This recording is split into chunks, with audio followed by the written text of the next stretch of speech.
Good morning children. बेटा, कल हम कर रहे थे हमारा जो चैप्टर था आवर राइट्स एंड ड्यूटी, हमारे जो अधिकार है, जो हमारे कर्तव्य है। ठीक है बेटा, उसमें हमने पढ़े थे फंडामेंटल राइट्स, तो वो हमने पढ़ लिए थे। उसके बाद हम पढ़ेंगे आज हमारी फंडामेंटल ड्यूटीज़। फंडामेंटल ड्यूटीज़ क्या है? हमारे कर्तव्य है, हमारे जो संविधान के प्रति जो हमारे कर्तव्य हैं वो क्या है, हमारी ड्यूटीज़ क्या हैं। Rights and duties go hand in hand. Our country has given us certain rights and expect some duties to be followed by all the citizens of our country. There are 10 fundamental duties. तो हमारा जो rights हैं, जो duty हमें हाथों हाथ दिए गए हैं, हमारे हाथ में है ये सब, हम क्या करना चाहते हैं क्या नहीं करना चाहते।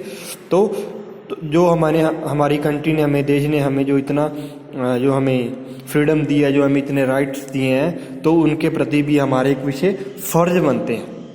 जो उन्होंने हमें कितने राइट्स दे दिए, राइट ऑफ इक्वलिटी दे दिया, freedom they the, freedom of religion दे दिया, एक्सप्लोरेशन दे दिया, कल्चरल एजुकेशन राइट्स दे दिए, कॉन्स्टिट्यूशनल रेमेडीज दे दी हमें, जो हम अपनी चिकित्सा करवा सकते हैं, फ्री में करवा सकते हैं। ठीक है बेटा, तो इतना सब कुछ दे दिया, तो हमारे भी कुछ फर्ज बनते हैं। Expect some duties to be followed by all the citizens of our country. तो हमारे देश के जो निवासी हैं उनकी तरफ से भी कोई हक बनता है संविधान का कि वो अपना कुछ ड्यूटीज़ अपनी दें। तो कैसी हैं वो हमारी ड्यूटी? वो 10 दिया हमें फंडामेंटल जो हमारे 10 हैं, वो कौन सी हैं? Follow the constitution of India. Constitution है हमारा संविधान, जो लॉ है। तो हमें क्या है, भारत के संविधान को लॉ को फॉलो करना चाहिए। ठीक है, जो जैसा है वैसे रखना चाहिए, लॉ को तोड़ना नहीं चाहिए। Respect our national anthem and national flag. जो हमारा नेशनल एंथम है, जनगण मन, जो हमारा नेशनल फ्लैग है, जो तिरंगा है, ये 3 कलर दिए ना, केसरी, सफ़ेद और हरा, तो ये हमारा नेशनल फ्लैग है, इसकी हमें रिस्पेक्ट करनी चाहिए। Respect our heritage and culture. जो हमारे ओल्ड कल्चर है, जो हमारा सभ्यता है, उसका हमें सम्मान देना चाहिए उसको। Take care of public property. जो हमारे सरकारी संपत्ति है, तो उसका भी हमें ध्यान रखना चाहिए, क्या ख़राब नहीं करना चाहिए, तोड़फोड़ नहीं करनी चाहिए। Avoid any acts of violence. जो हमें वायलेंस होगी बेटा, कुछ भी गलत काम करना या कोई लड़ाई झगड़ा करना, तो हमें वो नहीं करना चाहिए, उसको अवॉइड करना चाहिए। Protect the unity of our religion. जो हमारी देश की जो एकता है उसे प्रोटेक्ट करना चाहिए, उसके संभाल कर रखना चाहिए इसकी। ठीक है बेटा। Help our government. तो हमारी सरकार है जो उसकी सहायता करनी चाहिए। Live in harmony. हार्मनी मतलब बेटा हमें शांति से रहना चाहिए बिल्कुल भी। ठीक है। Try to improve our national environment. जो हमारा राष्ट्रीय एनवायरनमेंट है, जो हमारे देश का जो एक एजेंडा स्थापित हुआ है कि हमें ये करना है, हमें वो यहाँ तक पहुँचना है, तो हमें उसे इम्प्रूव करना चाहिए, कोशिश करनी चाहिए कि हम अपने देश को बहुत आगे तक लेके जाएं। Achieve excellence in whatever we do. जो हम जो भी कुछ करना चाहते हैं उसमें हम क्या, हम अपनी एक्सलेंस दें या अचीव करें एक्सलेंस। उस जो काम कर रहे हैं उसको इतनी ऊंचाई तक लेके जाएं कि बहुत बढ़िया काम हो जाए वो। ठीक है बेटा। आगे आगे हमारे डायरेक्टिव प्रिंसिपल जो हमारे होते हैं, निर्देशक सिद्धांत। The constitution of India has also laid down some guidelines to the government of India. तो जो हमारा संविधान है उसमें क्या है, कुछ गाइडलाइंस है जो हमारी सरकार को दी गई हैं। गवर्नमेंट होता है बेटा सरकार, जो हमारी सत्ता में इस वक्त कोई भी सरकार हो जो उस समय की, तो उसको क्या है, उनके लिए भी कुछ गाइडलाइन निश्चित की गई हैं कि आपको ये काम करना है। This guidelines are called the directive principles of state policy. तो इसे हम एक जो स्टेट होता है हमारे राज्य के, तो उसके हम क्या बोल सकते हैं, निर्देशक सिद्धांत है हमारे राज्य के। ठीक है बेटा। These are for the welfare of the people। तो ये क्या, लोगों की भलाई के लिए, वेलफेयर होता है लोगों की भलाई करना, तो ये लोगों की भलाई के लिए ये गाइडलाइंस दी गई हैं। This guidelines are listed below. क्या कौन कौन सी हैं? Make sure that everyone can earn a livelihood. Livelihood होता है बेटा रोजी रोटी। ठीक है बेटा, लिवलीहुड होता है रोजी रोटी। तो ये सुनिश्चित करना कि जो भी है, गरीब है अमीर है, जो कोई भी है, उस हम हर किसी को रोजी रोटी प्राप्त हो, वो अपना काम कर सके।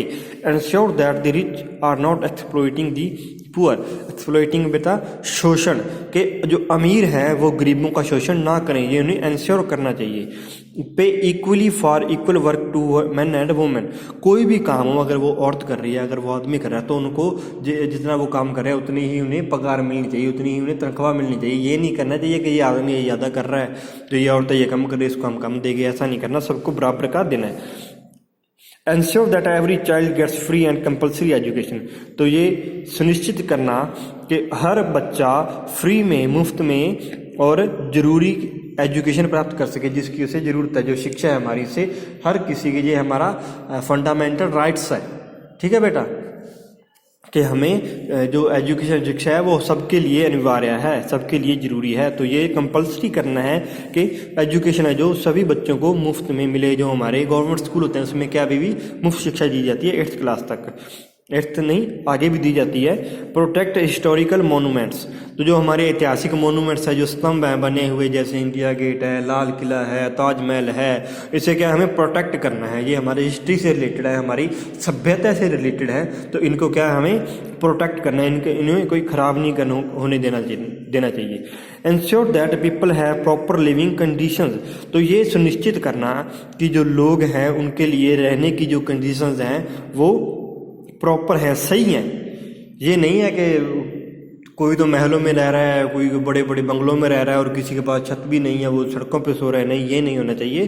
कि सबके लिए ये इंश्योर करना कि सब अपनी अपनी जगह पे सही सलामती से रह सकें, उनके लिए एक घर भी होना चाहिए। ठीक है बेटा, ये थे हमारे आवर राइट्स एंड ड्यूटीज़ में से जो हमने पढ़े हैं। डायरेक्टिव प्रिंसिपल थे और फंडामेंटल ड्यूटीज़ थे, फंडामेंटल राइट्स थे। ठीक है बेटा, आगे हम देखते हैं, क्विक रिवीजन देख लेते हैं ओरल क्वेश्चनों से। जो who was the president of constituent assembly. तो ये जो कॉन्स्टिट्यूटेंट असेंबली बनी थी, जो संविधान के लिए, जो बनाने के लिए असेंबली बनी थी, उसके प्रेसिडेंट कौन थे? हमने पढ़ा है doctor Rajendra Prasad was the first the president of the constituent assembly. ठीक है बेटा, डॉक्टर राजेंद्र प्रसाद थे जो कॉन्स्टिट्यूशन असेंबली के प्रेसिडेंट थे। तो बाद में वो भारत के भी पहले राष्ट्रपति बने, प्रेसिडेंट बने। When did the constitution of India came into effect. कब आया था बेटा?